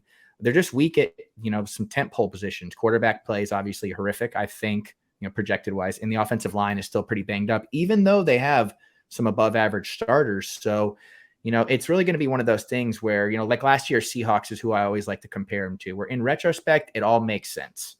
And ironically, they bring over the offensive coordinator this year, Dave Canales, to, kind of revamp this scheme, which was completely stagnant last year under Brady, purely a volume passing attack. There's just a lot that can be fixed. That doesn't mean that it's going to be very good, but there's a lot of ways they can go that I think will be an improvement over what most people's expectations are. But from a fantasy perspective, man, it's a rainy day, I think. Sadly. Yeah. It does feel like a team with a wide range of outcomes. I think if we got to the end of the season and you said they had 10 wins, I'd be like, okay, so somebody at quarterback kind of came through and they put a season together. If it came through and they had 3 or 4 wins, you'd be like, okay, quarterback position explode. It was just implosion. Yeah. And so really it all, offensive line, some of those things, some running back question marks, but it does come back to QB in terms of, hey, where does this team go this year? Are you feeling confident that, Baker or Trask really runs away with this thing? Do you think we see him bounce back and forth? What's your take on the QB position? It's really interesting. I think it'll be Baker's job to lose, and I think he'll lose it, which really sucks because I don't love's wrong. I don't hate Baker. I think that, he gives off vibes of a guy who is trying and wants to get the job done. I just think he's got some horrible habits that he's never gotten rid of in the NFL. He's led the league each of the last 2 years in pressure to sack ratio, which means you blitz him, he's done. There's nothing he can do to get out of it. And that's just something that, he hasn't developed out of since his time at Oklahoma. So I think that if they put Trask in, who's a complete wild card and, ran a very pro style offense at Florida and got to learn under Brady and Bruce Arians of all people, which is very important. I think that offense could resemble with him more return to form of the last couple of years from a pure volume play. Because I think guys like that, they know that might be their only shot if he gets the opportunity. So he's going to come in and sling it. Baker, they're going to really, pull the offense down a little bit. They're going to rely on play action, bootlegs, which they didn't do any under Brady because of his age. He didn't want to turn his back to the defenders and, take what would have been his last hit ever. So if you can get some of that going, I think, they'll be able to utilize the running backs a little bit more. The way that they're going to implement this scheme, the way the Bucs have previously operated, it was much more, get the ball to Brady and balls out in less than a second and a half and just relying on Evans and Godwin to beat their man in one-on-one situations. And that's not a bad plan when you've got the greatest quarterback ever and 2 pretty close to elite wide receivers. Now I think they're going to start to rely on getting guys open, creating space for guys, as the play develops, not necessarily rely on 7-step drop and rolls, just, a little more creativity, but probably less volume overall for everybody. Yeah, Chuck. Yeah. It's interesting because we're both Browns fans, so we know the whole Baker circus that can come with him there. Like you said, you kind of hit it on the head for me is like when he's on your team, you love, like you do. Like I loved him. I thought he could be the savior of the Browns just because it's just that fiery personality that makes you want to root for him and makes you want him to be good. And then if you're on the flip side of it and you're it's not your team, you kind of hate how he goes about handling a lot of different things. Yeah. So it's going to be an interesting kind of year for you guys just to see how that plays itself out. It will be. That Browns 2020 season is kind of like the roadmap for what I think this team should go for. Like if this was a Disney movie and I somehow won the team in a lottery through some like crazy Florida man loophole, that is what I would like command the offense to try. I would have them watch every game from 2020 and I'd be like, just do this. Just do this. Yeah. No, because he does things well. You know, he has a skill set that if you utilize him the correct way, like he can be good. But for me, it's just from the outside looking in, like he can never get off his first read quickly enough. And that's where he gets in trouble a lot of the time. Big time. And he wants very badly to be that guy that can escape pressure and make something happen. But like you said, by the numbers, he's wildly unsuccessful at it. He's just not athletic enough. Yep. No, it's really tough. He must be one of those guys that's really easy to game plan against. Because you don't see a lot of variance in the schemes against him. It's pretty common, and they're almost always blitz heavy. So, unless there's adults in the room that can figure out how to mitigate this, like they did in Seattle last year, not to I hate to keep bringing that up, but that really is like what I'm holding on to. Geno Smith was never what he was last year, not even close. So maybe there's some optimism there. I don't know. I certainly don't have a jersey in the mail or anything. I actually just saw a group I was at brunch yesterday morning and saw a group getting ready for their fantasy draft, and a guy came in a Baker jersey, and I thought, oh man, I bet that's a punishment that he's having to wear that in. And okay, well that begs the question: Baker, Browns, Panthers, Rams, Bucks. There's so many. That's in 13 months. It was Browns, which makes it feel even more like a punishment by his league mates. So, flipping over to the running back position, Chuck, Rachaad White had a little bit of hype early in the offseason, and I feel like it's not necessarily that he's dropping, but that the excitement has kind of, tapered down a little bit. Sure. I know you might want to talk a little bit about Sean Tucker. We got Vaughn and we got Edmonds. What does this running back position look like? Is White a 3-down back to start the season? Is he given that opportunity? Or is this more of a timeshare than we all think it is? I think, and you're right to bring up all those guys, because this is where it gets the most confusing, because they were very vocal about wanting to be more reliant on the run game, which is such a Todd Bowles thing to say. But at the end of the day, the way you play offense is dictated by what the score of the game is and how many points you may or may not be down. And so if there's an RB that I think can thrive the most in a situation where I believe the Bucs will be playing from behind a lot, I do think it is White, and I do think he can be a 3-down back. His underlying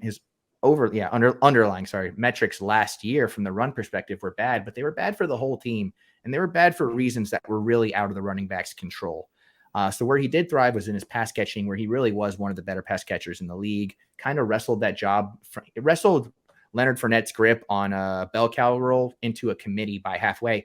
And that was a team with Tom Brady, who doesn't typically rely heavily on rookies, and a team competing for the playoffs.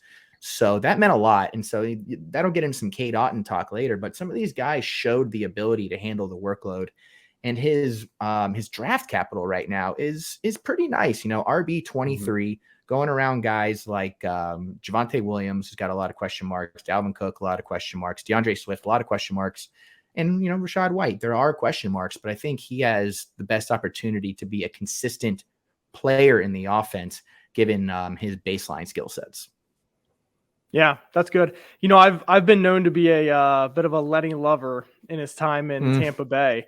Yes, and kind of what you mentioned there, if they're going to throw out if it is Trask and they, the offense looks similar and we see a lot of passing work, that's been a fabulous 3rd-down back role to have in the NFL comparatively to other teams. And so that's a huge opportunity. 3rd down, it's one of those things where I think this team could struggle enough that whoever that 3rd-down back is probably going to be the interesting one for fantasy to some degree. No, please. No, yeah, it's an interesting one, because the big question mark for me is, are they going to check down like Tom Brady did, right? Like, is that quarterback going to be able to realize my first read's not there, my second read's not there, let me get it to a playmaking running back that can take it and get that first down? Like that's the weird question mark that I think we're going to have to see how it plays itself out the first couple of weeks. But you're right. Like, we know what this offense has done the past few years with the running backs, especially in the pass game.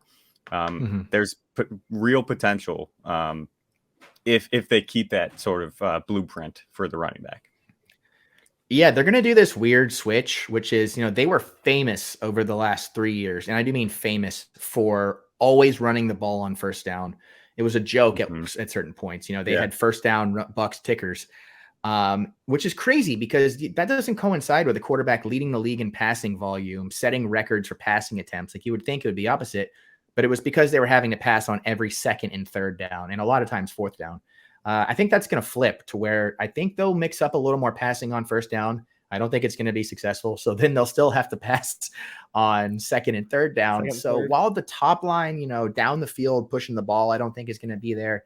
I do like the running backs to kind of fill in those gaps. Yeah. I love that, Chuck. Continuing with this pass game, you brought them up, Mike Evans, Chris Godwin. Evans is going around wide receiver 33, Godwin around wide receiver 26. Do you think the quarterback play is going to be good enough to, get them, I don't want to say to what we're accustomed to, because I think that's kind of maybe tough to think of. But do you think that they can be good enough, like high-end wide receiver 2s and that sort of range? I do, but not together on a week-to-week basis. I think the days of them potentially getting 8 to 10 targets each, Godwin getting 12 with Brady per game, I think those days are gone. I just don't think the coaching staff wants to operate like that. Granted, there's not a lot of depth there behind those guys. There's some guys to be excited about long-term, but right now, those guys are nothing.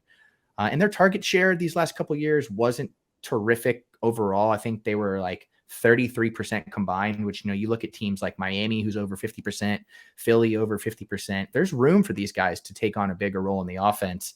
I just don't know about the consistency of the quarterback play. Godwin, I really like as maybe, if you're building your roster, I like him as a wide receiver too, depending on your team. I like Evans as a flex play, but if you can get those guys later than that, if you can get Godwin as a flex play, I think that's an absolute smash. And if you can have Evans as a rotation guy, I think you're looking great too. It's really just hard to say because you don't know who the quarterback's going to favor. Yeah. So are you targeting one out of the other for with their ADPs? Yeah, I have this thing where so many people have clowned Evans forever that I have to be the guy who says F you, I'm drafting Evans late. So that may not be advice as much as it is just what I'm going with. But I think 7th round around, he's going around like Burks and Jahan Dotson. And I really like Jahan Dotson. That's not a slate, but he's going around these guys that, are still on the come up and, or may have just as bleak situations when I know Evans is going to, have a high snap share, high route run share. They can move him all over the field, which is something they did last year, albeit not to much success because of the, the quarterback play. But, he's got the potential of, F it, Evans is down there somewhere, of all these guys, even though Godwin is a superior route runner, superior after the catch guy. If Baker's not able to get him the ball, that's not really going to help us much. No, it's not. It does feel like Evans, he's going to be interesting because I think the volatility is going to be severe with Mike Evans.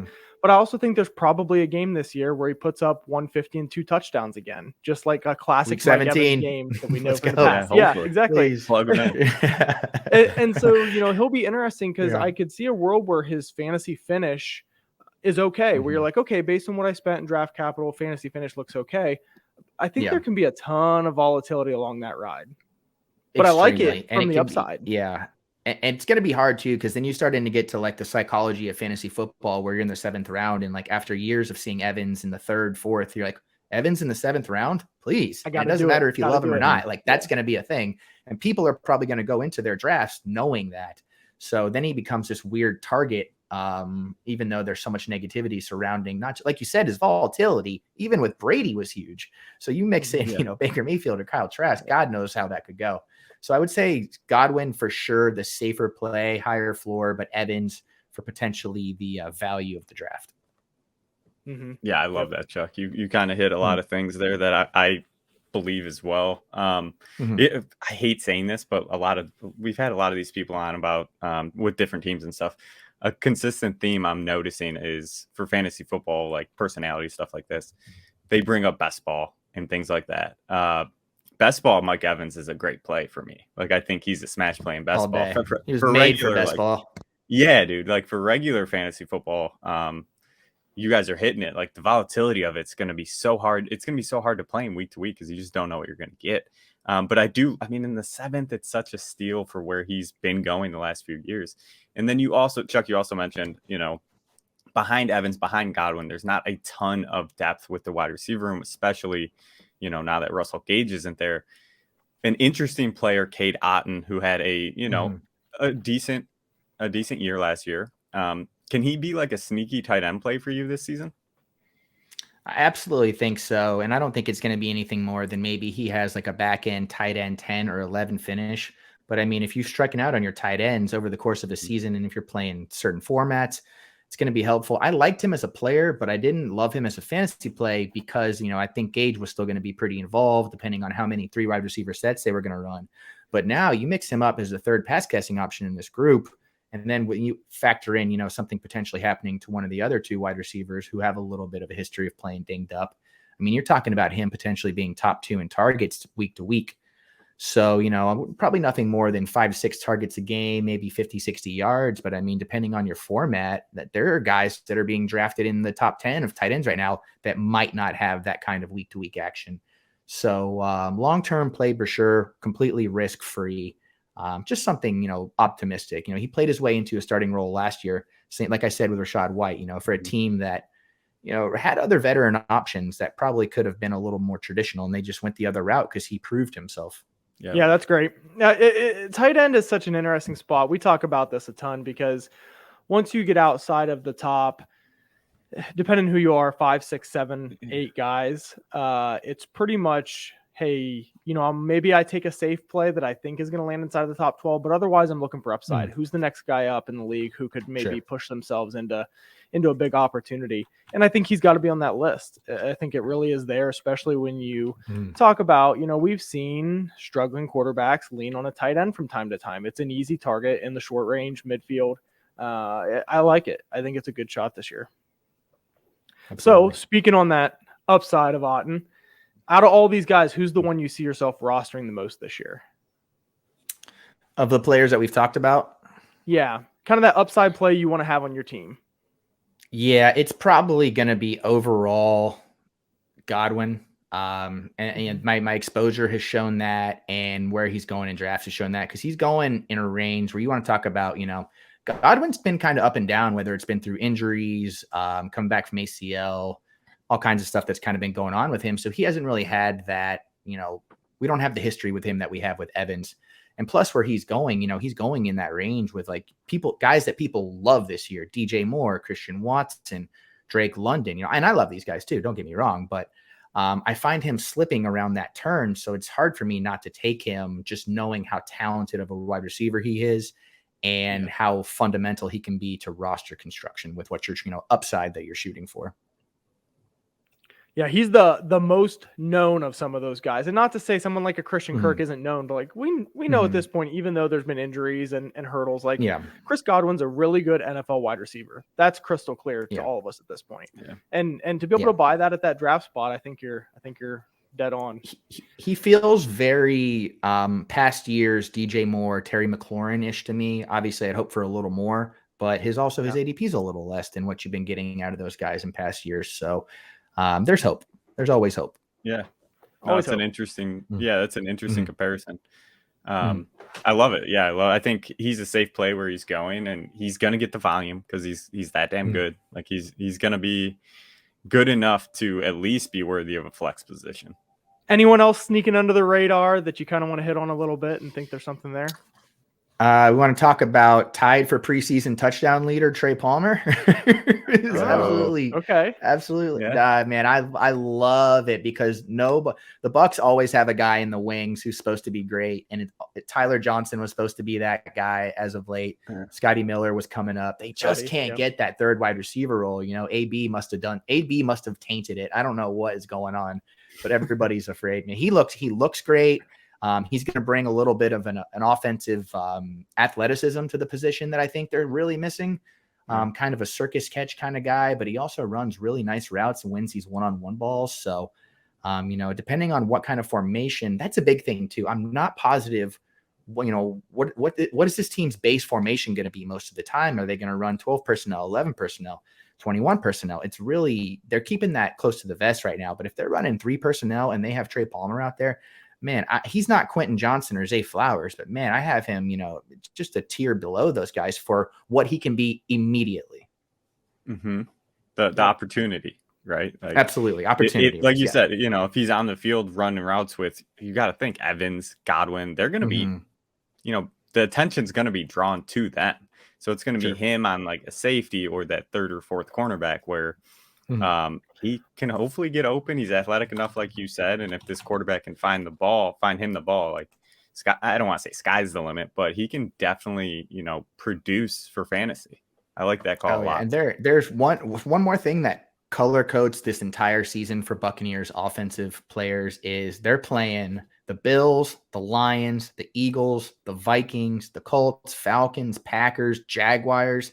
There are teams that are going to drop close to 30 on this Bucs team regularly. And, that's the best thing you can ask for when it comes to, fantasy football pass catchers and with opportunity, right? So that's what we're hoping for. No, I love that. That's a great way to look at it. And then Chuck, kind of the last question we ask all of our guests that we're doing this with, who are your, regardless of team, who are your plant the flag players? Who are the players you're going to go out and try to get in every one of your drafts this season? Well, I would say I'll start with, I just did a whole 20 minutes on the Buccaneers, so this one's going to hurt a little bit, but Chris Olave has become like my guy this year. I absolutely love Olave. Last year, I think he has the best shot of anybody going outside the top 10 to finish top 3. Derek Carr showed that he can hyper-focus in on a guy who's open all the time, which Olave will be. I like Michael Thomas and Juwan Johnson just enough to keep defenses honest. And I like the Saints defense to take a step back, which, should hopefully allow for some more shootouts. So, you guys don't need the metrics. We've been, doused in him all off season. He's top, he's elite in everything. So I really like him to come along and, steal the show. And then I got to go with David Montgomery, who's been like my RB2 to the stars for guys who've been punting on wide receiver, going 0 RB. Just love him. Love what he's going to bring. Not a great player in a great position. And those guys sometimes, take you all the way. So Montgomery for me. Dude, Chuck, I love those two. I think they're on my list as well, for sure. They're two people I'm actively targeting. So I two love players our group has talked about a lot. It's guys, nice. We've talked the leap of maybe Garrett Wilson and Olave, kind of those second-year guys, or those guys that we think are going to kind of join that upper echelon potentially. And then the Montgomery opportunity is just great. Like you said, he might be a plotter, but he's going to get to plot a lot. So he's our plotter. He's our plotter. Yep, I mean, this is like, come on, he is the most seasoned guy on the offense. I love Amon-Ra, but they've got another rookie running back, a rookie tight end. Their wide receiver 2 arguably could be, and 3 could be the bottom of the league as far as what they're going to bring to the position. I like him to get a lot of volume, and I like him to get high value touches. So come on, baby. That's the big one, right? The high value. It's kind of cheap, but like it's easy to see the Jamal Williams role for him because Gibbs is the clear Swift replacement. Maybe that Gibbs role is expanded or that Swift role is expanded for Gibbs, and maybe there's even more passing work. But goodness, if it's not just a perfect, next guy up for that Jamal Williams role. Absolutely. Yeah, well, some teams, or not some teams, a team like that has an identity. And that comes and goes. It's like the Seahawks. It's like the Steelers. They have identities, and they're going to try and be that guy. So let's hope that's. And it worked last year, so you're probably running it back. Pound the rock, Big Dan. We love you. Let's go. And Chuck, brother, it's always a pleasure to get with you, man. This is always one of my favorite things to do with you. Before we let you go, let the people know what you got coming out for this season and where they can find you. Nice. My podcast will be coming back. I did blind dates all summer, but I'll be going back to my normal podcast once a week, sort of an award show over at the This Guy Sucks Network. I'm going to be having the Dynasty Hour Wednesday nights at 9 on the TSS network. And got a couple more things cooking that I can't really roll out yet, but really trying to embarrass myself publicly on camera as much as I can over the course of the next 6 months. So I'm excited for that. I can't wait for it too, Chuck. You are one of my favorite people in the business. So go follow this guy. I appreciate it. Chuck, thanks again, man. All right. Appreciate it, guys. Thank you for watching our episode. If you enjoyed this episode, please make sure you like and subscribe to our YouTube channel. If you aren't already following us on Twitter, check us out at Dad Bod FS. We'll be posting all of our best clips and videos to all of our social media: TikTok, Instagram, Twitch, Facebook, YouTube. You can find us on there at Dad Bod Fantasy Squad. Lastly, if you'd rather just listen, we make sure we post our audio of each episode on all the major streaming platforms. Stick with us all season long so together we can count our trophies and not our calories.